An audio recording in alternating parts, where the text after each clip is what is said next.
l'aventure de Jonas. Bravo.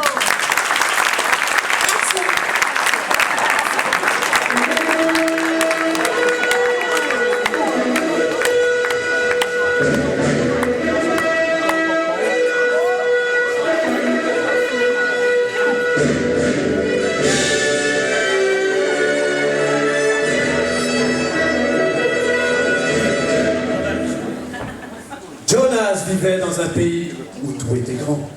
Ses grands horizons et ses grandes prairies. Ses petites maisons dans les prairies. Ses grands camions et ses grands présidents. Ses hamburgers et ses cure-dents. Son esprit d'entreprise, sa conquête de l'univers.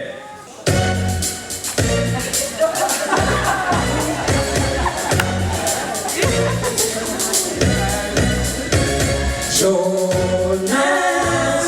Dans l'univers impitoyable. Bref. Tout était grand. Mais Jonas, lui aussi, avait un grand problème. C'est qu'il était petit. C'était un petit téléévangéliste. Mais qui rêvait de devenir grand. Et un jour, Dieu décida de lui confier une mission. Une mission? Eh bien, chers téléspectateurs, sans plus attendre. Non, pas une mission. Une mission et même une mission impossible.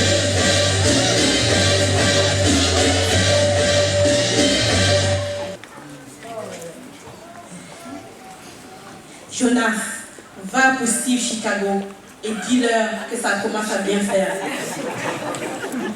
Si dans 40 jours ils n'ont pas changé d'attitude, je détruirai le pays. Oui, Seigneur. C'est vrai que les habitants de Steve Chicago sont beaucoup très méchants. Mais as-tu pensé à toutes ces grandes foules de méchants qui bronzent sur les plages de Miami? Hein? Ok, Seigneur. J'y go to Miami.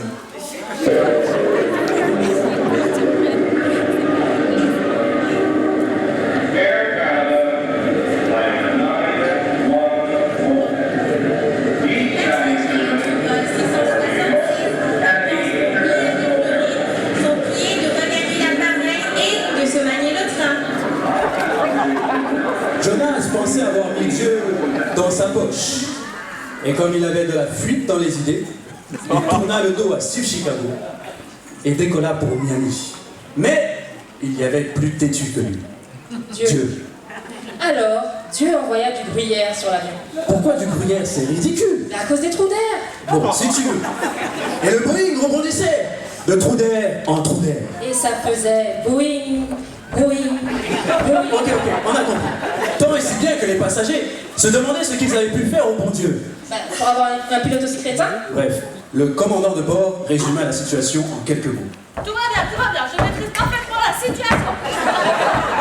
Jonas sentait bien que tout était de sa faute. Alors, il se leva et à haute voix à tous les passagers. C'est ma faute. Dieu m'avait dit go to Steve Chicago. Et moi j'ai fait à Miami. Laissez-moi sortir. Ici la tour du contrôle du vol 666 en partance pour Miami, Floride. Mais faites-le sortir. Et les passagers touchés au cœur de cet appel. On te regarde pas à ça. Jonas se retrouve alors entre le ciel et la terre. Eh bien, chers téléspectateurs, en direct de chez vous, le premier saut en parachute sans parachute. Quel spectacle extraordinaire. Je vois l'océan qui se rapproche à une vitesse faramineuse. Quelle sensation. Chers téléspectateurs, je voudrais tant mieux que vous soyez à ma place. Dire que je vais m'écraser dans la mer à plus de 200 km à l'heure. Oh là là.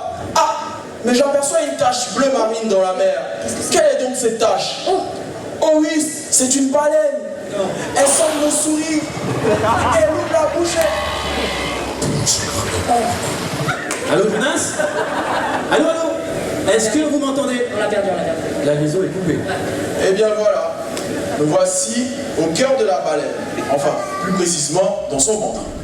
Il fait 30 degrés, nous nageons à 100 pieds de profondeur, à 30 nœuds à l'heure. Oh, mais je ne suis pas seul ici.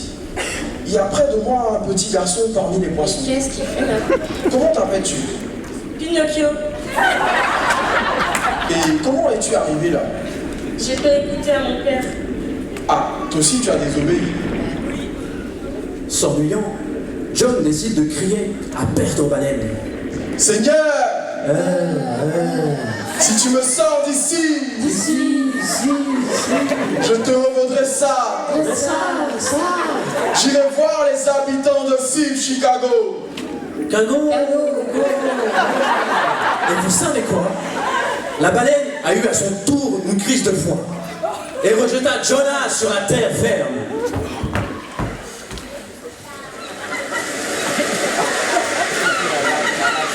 Crash d'une baleine dans le port de Steve Chicago.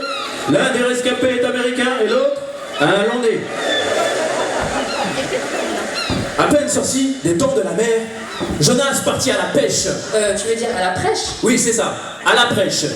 Habitants de Steve Chicago, bande de pêcheurs, répondez-vous, sinon vous serez tous détruits. Ça va chauffer.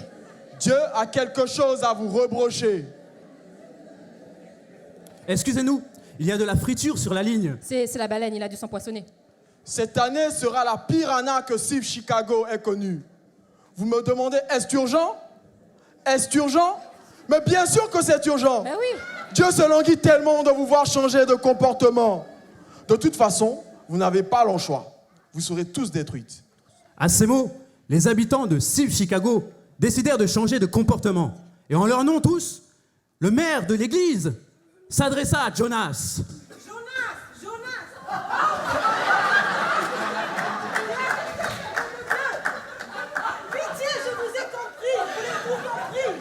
Pas la peine. Ce qui est écrit était cuit. Dans 3 minutes, Chicago, boum, boum, et bing les armes chimiques, et bang les bombes atomiques, et pouf la couche d'ozone, et schrack le nuage toxique. De toute façon, dans la vie, on a toujours ce que l'on mérite. Bon, je vous laisse. Bonne continuation. Et Jonas s'enfuit sur une haute montagne. Là, le compte à rebours commença. 6, 5, 4, 3, 2, 1. Feu de Dieu! Ah, veuillez nous excuser, il s'agit là d'un incident technique dû à la tension ambiante.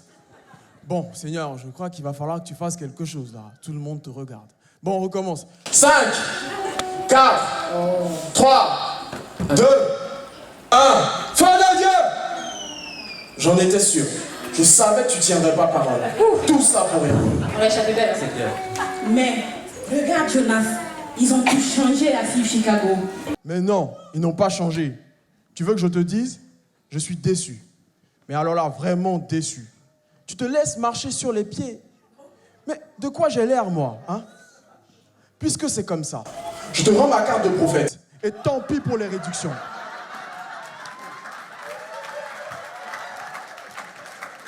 Jonas, ne sais-tu pas que je suis un Dieu d'amour? Ne sais-tu pas que je suis un Dieu lent à la colère? Dis tout.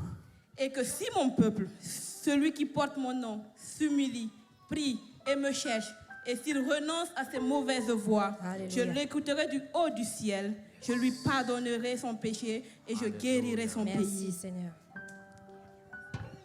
Seigneur, pardonne-moi. Car m'appuyant sur ma pensée, je me suis éloigné de la tienne. Tu n'es pas un Dieu qui prend plaisir au malheur de ton peuple. Mais plus que tout, tu désires lui manifester ton amour infini. Seigneur, pardonne-moi. Seigneur, pardonne-moi. Seigneur, pardonne-moi.